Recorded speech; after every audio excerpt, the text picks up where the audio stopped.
you made the decision to come to Connecticut in part, I guess, to build on what NEAP had. But just sort of talk about that decision. Obviously, you were a key part of it.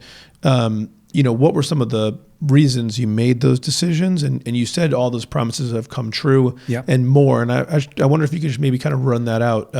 What are some of those things? Well, we did quite a bit of due diligence all across the US, actually. And one of the very important things to us was connectivity, because we recognized that with a new business venture over here, established but new to us, we needed to have people going forwards and backwards from America to Italy in particular. Yep.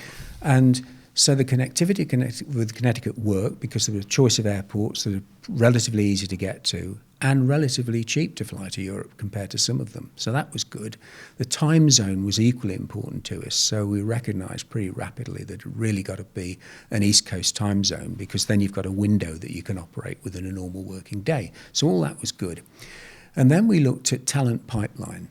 And as you know, the sort of tagline for the ACM is Aerospace Alley. That's become sort of a colloquially coined term. And that is absolutely what it is.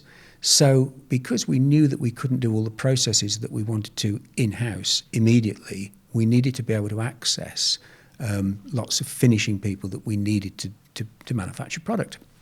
So it's not called Aerospace Alley for any other reason than it being the right term. Right. So we found that very good for us. The other thing that we found, as I just mentioned, was the access to talented people in the aerospace business. And of course, the big draw here is Pratt & Whitney. So there's lots of people that have gone through all sorts of things, apprenticeship programs, colleges, degrees. They know manufacturing. So we've really benefited from that as well.